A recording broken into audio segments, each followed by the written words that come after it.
ఇరాన్‌కి ఇప్పుడు యూరప్ ఒక పెద్ద షాకే ఇచ్చింది. అంటే వాస్తవంగా అమెరికా చేద్దాం అనుకుంటున్నటువంటి యుద్ధానికి యూరప్ సహకరిస్తుందా లేదా?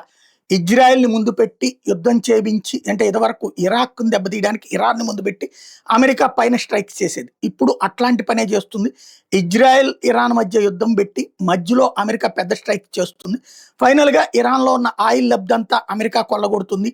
లైక్ ఇరాన్‌లో కొల్లగొట్టినట్టు, వెనిజులాలో కొల్లగొట్టినట్టు అన్నటువంటి ప్రచారం మధ్యలో European parliament Iran revolutionary guard corps ఐఆర్జీసీని ఇప్పుడు టెర్రరిస్ట్ ఆర్గనైజేషన్‌గా డిక్లేర్ చేసింది. వాళ్ళకి సంబంధించినటువంటి తీర్మానం పెట్టినప్పుడు యూరోపియన్ పార్లమెంటులో ఎవరు దాన్ని అపోజ్ చేయలేదు. అందరూ సంయుక్తంగా ఆమోదించారు. అంటే ఒక దేశపు సైన్యాన్ని తీవ్రవాదులుగా పరిగణించడం అంటే ఆటోమేటిక్‌గా వాళ్ళని ఎవరు లేపేసినా తప్పు లేదు. యూరప్ దేశాల తరపున అమెరికా చేస్తుందా? ఇజ్రాయెల్ చేస్తుందా? అనేదే చూడాలి.